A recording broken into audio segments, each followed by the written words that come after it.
Oh my god, politics! I love politics.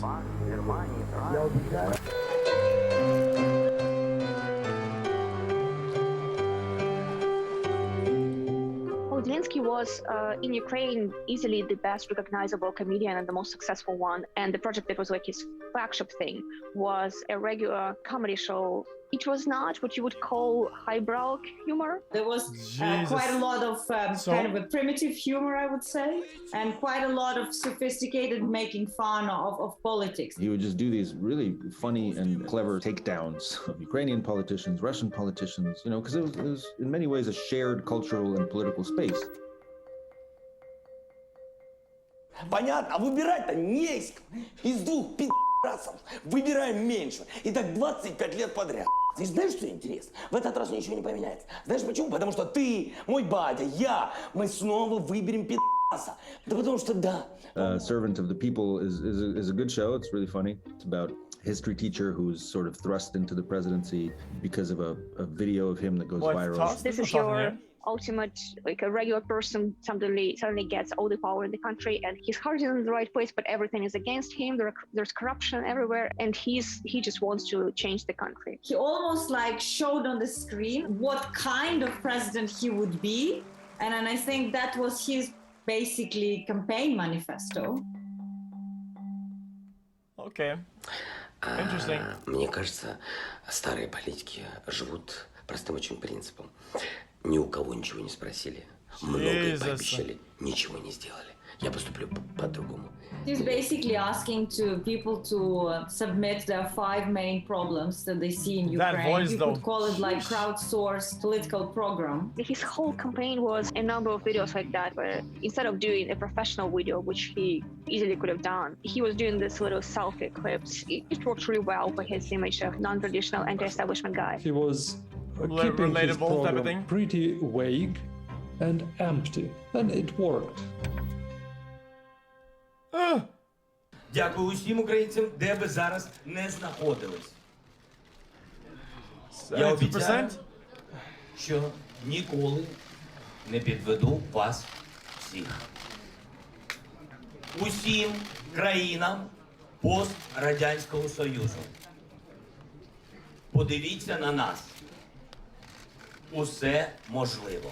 His victory speech. Something says, do you actually believe this? Well, I don't think he would lie about like voting stats. I don't think. He said, I am the hope for change, not just for people in Ukraine, but for all people, hinting obviously on Russia. I still think that Putin holds big grudge on this. Nobody knows what Putin thought. Probably in all likelihood, the leadership of Russia was thinking that he's inexperienced, he's new, this is our chance. It's my hypothesis that he was looking at Zelenskyy as a very easy partner who can be played. It's eerie to watch it now, to be honest.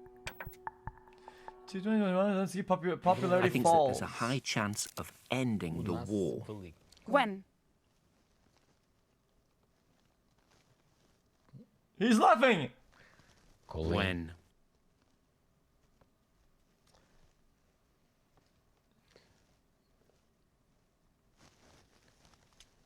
As soon as possible.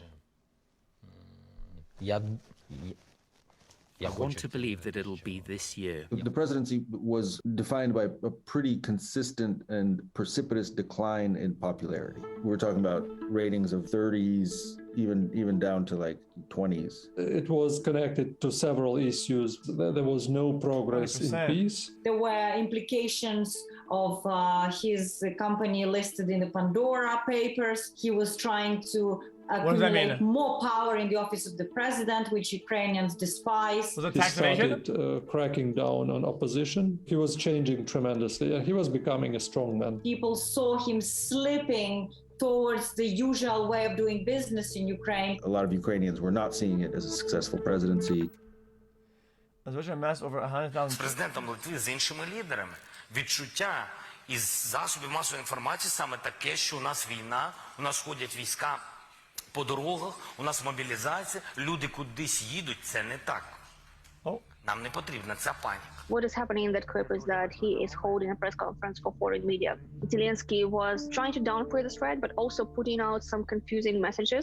These expectations of the war, they forced many investors to leave Ukraine. And of course, for President Zelensky, it was unacceptable. In the weeks that led up to the crisis, from the communication point of view, I don't think that he did a very good job. Interesting. Всім добрий вечір. Лідер фракції тут. So did you think they were actually not going to invade? Прем'єр-міністр Шмигаль тут. Подоляк тут. Президент тут. Всі ми тут.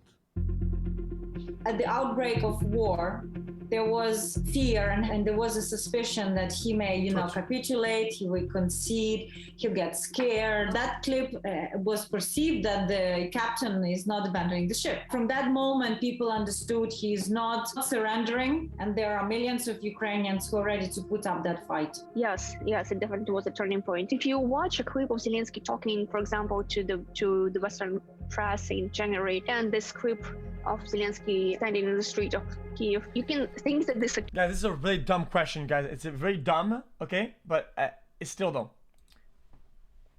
What if you took like trucks and all equipment, the construction, and you just made you just made holes in the road everywhere? Where would the tanks go and whatnot? How could they push? If you just build big ass holes in the ground, man, like in all the roads and whatnot, how would they drive over? Two different people, but if you compare this clip with Zelensky of 2019 when he was campaigning for president, that's the same person. In terms of style, in terms of how sincere and open he is. It's like we made full circle. We came back to the 2019 Zelensky, which is the guy people voted for. Без вас Україна буде самотня. Ми довели свою силу. Доведіть, що ви нас не відпускаєте.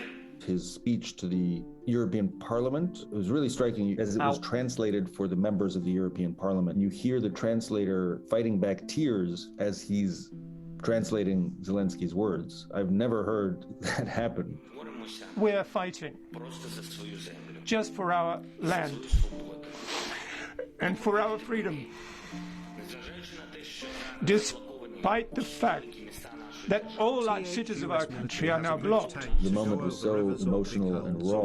I think it really helped to change a lot of minds in Europe. They have to understand that for Ukraine, it's the battle for existence. His message is also, if we stop Putin at the Ukrainian border, everybody will be safer. His appeals to Europe have been very much impactful in really making it morally and politically impossible for them to stay on the sidelines and not support Ukraine. Today, his background as somebody who... I was just saying, this crime strat, guys.